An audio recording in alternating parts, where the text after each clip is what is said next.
इतना तो अनुभव आपको हो ही गया, लोगों को बता सकते हैं।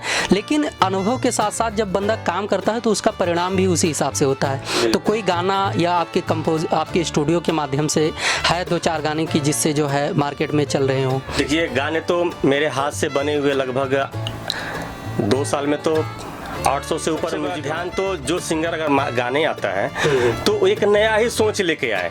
जैसे हम भागते हैं ना, कोई एक गाना हिट होता है उसके पीछे हम लोग भागते हैं, भागने से कोई हिट नहीं होगा। पहले वाला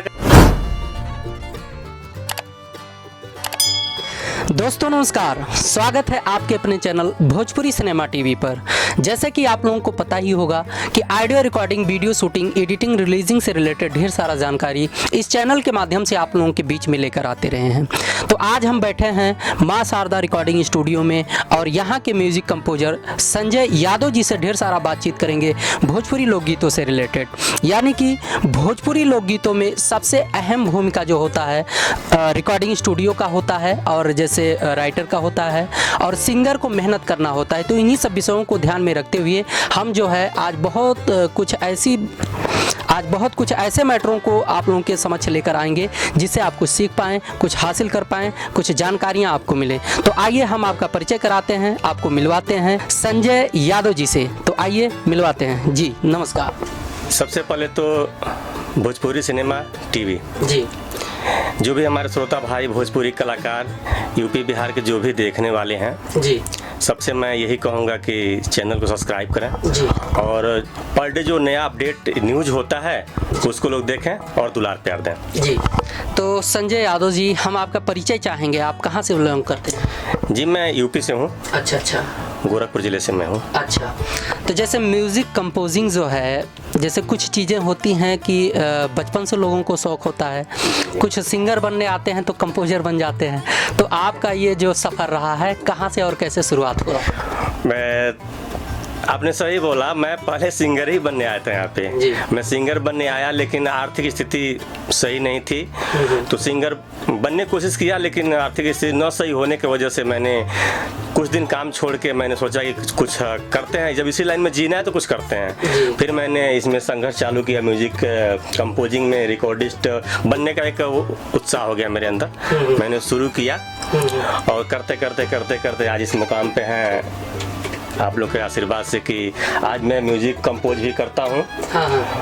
मतलब रिकॉर्डिंग से रिलेटेड जितना भी है A to Z सारा काम करता हूँ मैं। मेरे वहाँ कोई कीबोर्डिस्ट नहीं आता, मैं खुद ही बजाता हूँ। अच्छा। कीबोर्ड भी प्ले करता हूँ और रिदम उदम सब काम मैं करता हूँ। A to Z all work, A to Z, हाँ, सब करता हूँ। तो कितने दिन से लगभग काम कर रहे होंगे लमसम? इस लाइन में तो हमको हो गया लगभग 10 साल हो गया। अच्छा। लेकिन ये काम तो 2-2.5 साल हो गया मेरे को। अच्छा। लेकिन ये काम सीखने में मुझे 2.5 साल लगा। अच्छा। तो जैसे हमारे चैनल पे जो भोजपुरी सिनेमा टीवी है, इस पे ज़्यादातर जो अपने ऑडियंस हैं, देखने वाले दोस्त हैं, ये भोजपुरी लोकगीतों में जो क्रिएटिंग सेक्टर है, यानी कोई सीख रहा है, कोई सिंगर है, कोई राइटर है, कोई डांसर है, मतलब जिनको ज़रूरत होता है शुरुआती दौर में, तो ज़्यादातर यही देखते हैं। तो आपके पास लगभग मान के चलिए कि मार्केट में 10 साल का तजुर्बा है, मान लिया इसमें कंपोजिंग में 2-2.5 साल हुआ, लेकिन परमानेंटली मार्केट में बने रहने से एक लंबा तजुर्बा हो जाता है। तो जैसे अपने नए पुराने भोजपुरी सिंगर हैं, तो वो कैसे शुरुआत करें मार्केट में और किन किन चीज़ों का विशेष ध्यान रखें, किन बातों का? जी देखिए, सबसे बड़ा ध्यान तो जो सिंगर अगर गाने आता है तो एक नया ही सोच लेके आए। जैसे हम भागते हैं ना, कोई एक गाना हिट होता है उसके पीछे हम लोग भागते हैं, भागने से कोई हिट नहीं होगा। पहले वाला का इनाम होता है। हम जब भी आए ना, एक गाने के मतलब गाने के रिलेटेड जो भी बात लेके हम आते हैं, चाहे हम कॉमेडी बनाते हैं, चाहे समय तो संगीत का ही बात करूंगा, तो हम एक नया मैटर ही जब लेके आएंगे ना और उस पर सही तरीके से अगर दिल से काम करेंगे ना, तो सफलता मिलनी है, जैसे मैंने पाया। जी जी, सबके साथ ऐसे ही है जी। तो संजय यादव जी, जैसे काम करते करते इतना तो अनुभव आपको हो ही गया, लोगों को बता सकते हैं, लेकिन अनुभव के साथ साथ जब बंदा काम करता है तो उसका परिणाम भी उसी हिसाब से होता है। तो कोई गाना या आपके स्टूडियो के माध्यम से है 2-4 गाने की जिससे जो है मार्केट में चल रहे हों? देखिए, गाने तो मेरे हाथ से बने हुए लगभग 2 साल में तो 800 से ऊपर म्यूजिक हमारे हाथ से बने हुए हैं, लेकिन कुछ गाने यहाँ से जाते हैं मेरे वहाँ से बन के, तो वहाँ कंपनी में जाकर नाम चेंज हो जाता है।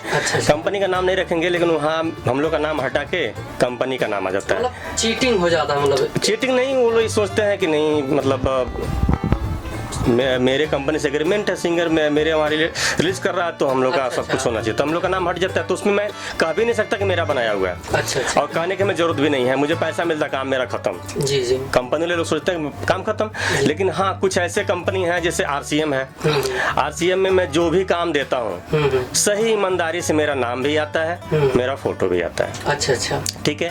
वेब भी है, उसमें भी काफी गानों में मेरा नाम भी आया हुआ है। TFUF है, कुछ गानों में आता है, कुछ में नहीं भी आया होगा, मैं देखने थोड़ी जाता हूँ। हाँ, अभी मेरा जब मैंने स्टूडियो खोला था, अभी लगभग 4 महीना पहले की बात है, एक मेरा गाना क्लिक किया, एक नहीं लगातार मेरा 4 गाना क्लिक किया। अच्छा अच्छा। और 4 गाना 50 लाख से, कोई 50 लाख है, कोई 45 लाख है, इतना व्यू एक सिंगर का, फीमेल सिंगर है जिनका आता है, मैं आपको दिखाना भी चाहूंगा। उनका नाम है प्रीति प्रकाश। अच्छा अच्छा। जो लगभग सारे कंपनी से वो गाती हैं, तो मेरे वहाँ से भी जो म्यूजिक बनता है, तो और भी बनवाती होंगी इधर उधर, नहीं पता है, लेकिन मेरे वहाँ जो बनता है, अभी मैंने चार नहीं, मैंने बनाया तो बहुत है उनका, लेकिन 4 जो लगातार मैंने बनाया, 4 हिट किया। अच्छा। मैं सुनाता हूँ आपको। ये 1 महीना में ये हुआ था 40 लाख। अच्छा।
तो ये मैंने बनाया था, और भी है तो गाने का कॉपी ही है, लेकिन हमने म्यूजिक नया किया है, कुछ बीच में चेंज कर दिया है। अच्छा। तो ये सारे गाने मेरे चारों गाने लगातार जब क्लिक हुए, तो हमारे पास ऑटोमेटिक दूर दूर से हमारे पास काफी सिंगर जुड़ गए आके, और जो भी मेरे पास एक बार गाता है वो गारंटी 2 बार जरूर आता है। अच्छा।